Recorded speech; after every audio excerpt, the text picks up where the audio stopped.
നമസ്കാരം എല്ലാ കുട്ടികൾക്കും. ഗിരീഷ് സാറാണ്. പ്ലസ് ടു സേ കുട്ടികൾ ഇനിയും പഠിച്ചാൽ മാഷെ ജയിക്കുമോ?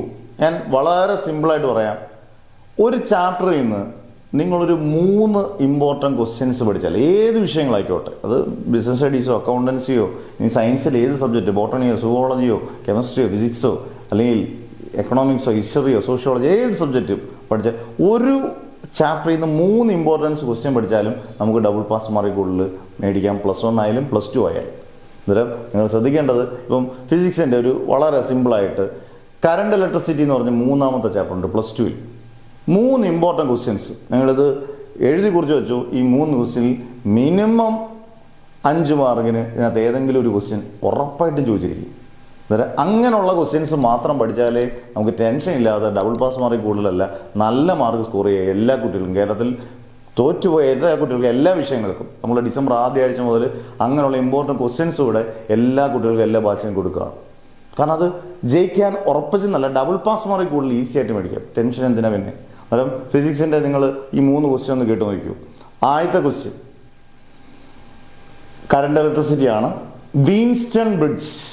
വളരെ സിമ്പിളായിട്ടുള്ള നോട്ട്സും വേണം ഇത് പഠിക്കാൻ. അല്ലാതെ വലിയ കോംപ്ലിക്കേറ്റഡ് ഉള്ള 10 പേജുള്ള നോട്ടൊന്നും വെച്ച് ഇത് പഠിക്കാൻ പറ്റില്ല. വളരെ സിമ്പിളായിട്ടുള്ള നോട്ട്സാണ് ഞാൻ കൊടുക്കുന്നത് എല്ലാ സബ്ജക്റ്റും. വീൻസ്റ്റൺസ് ബ്രിഡ്ജ്, P/Q = R/S എന്ന് പറയുന്ന final equation. Parallel plate capacitor, capacitance of a parallel plate capacitor. മൂന്നാമത് capacitors in series, capacitors in parallel. ഈ 3 ക്വസ്റ്റ്യൻസ് രണ്ടാമത്തെ ചാപ്റ്ററാണത്. 2ഉം 3ഉം ചാപ്റ്റർ. രണ്ടാമത്തെ ചാപ്റ്ററിനകത്താണ് 2 question, capacitors in series and പാരലും capacitance of parallel plate capacitor. മൂന്നാമത്തെ ചാപ്റ്ററിൽ നിന്ന് ഒറ്റ ക്വസ്റ്റ്യൻ വീൻസ്റ്റൺ ബ്രിഡ്ജ്. ഈ 3 ക്വസ്റ്റ്യനിൽ നിന്ന് ഉറപ്പായിട്ട് നിങ്ങൾക്കൊരു 5 മുതൽ 8 മാർക്ക് വരെ ഉറപ്പിക്കാം പബ്ലിക് എക്സാമിന് 2026. അന്നേരം ഇങ്ങനെ നിങ്ങൾ പഠിച്ചു പോയാൽ ഒരിക്കലും നിങ്ങൾ തോൽക്കത്തില്ലെന്നല്ല, നിങ്ങൾ ഡബിൾ പാസ് മാർക്കുകളിൽ ഈസി ആയിട്ട് സ്കോർ ചെയ്യും. എന്നിട്ട് നമ്മൾ ഡിസംബർ ആദ്യം അങ്ങനെയുള്ള ക്വസ്റ്റ്യൻസ് കൂടെ തന്നു തുടങ്ങുമ്പോൾ നിങ്ങൾ അതിനനുസരിച്ച് പതുക്കെ പഠിച്ചു തുടങ്ങിയാൽ മതി. ഈസി ആയിട്ട് നമ്മൾ ജയിക്കാൻ എങ്ങനെയൊക്കെ മാർഗങ്ങളുണ്ടോ ആ മാർഗങ്ങളൊക്കെ വളരെ സിമ്പിളായിട്ട് തരും. അതുപോലെ ചെയ്യുക. അന്നേരം പുത്തൻ ബാച്ചസ് അടുത്ത ദിവസം തന്നെ ഡിസംബർ 1 മുതൽ നമ്മൾ സ്റ്റാർട്ട് ചെയ്യുകയാണ്. നിങ്ങളുടെ പേര്, ഡിസ്ട്രിക്റ്റ്, വാട്സപ്പ് നമ്പർ, ഏതൊക്കെ സബ്ജക്ട്സ് വേണമെന്ന് പറയുക. ഇതിനകത്ത് വേറെ ഒരു പ്രത്യേകതയൊന്നുമില്ല. നിങ്ങളെ മനസ്സിലാക്കി നിങ്ങളെ എങ്ങനെയെങ്കിലും ജയിപ്പിച്ചെടുക്കുക. ബാക്കിയുള്ള എല്ലാ ബാച്ചസിനും റെഗുലർ ബാച്ചോ കീമോ എൻട്രൻസ് ബാച്ച് പോലെ തന്നെയാണ് നിങ്ങളും. നിങ്ങൾക്ക് മാക്സിമം നിങ്ങൾക്ക് നല്ല മാർക്ക് കിട്ടുമെന്ന് പറയുന്നതാണ് നമ്മൾ ഉദ്ദേശിക്കുന്നത്.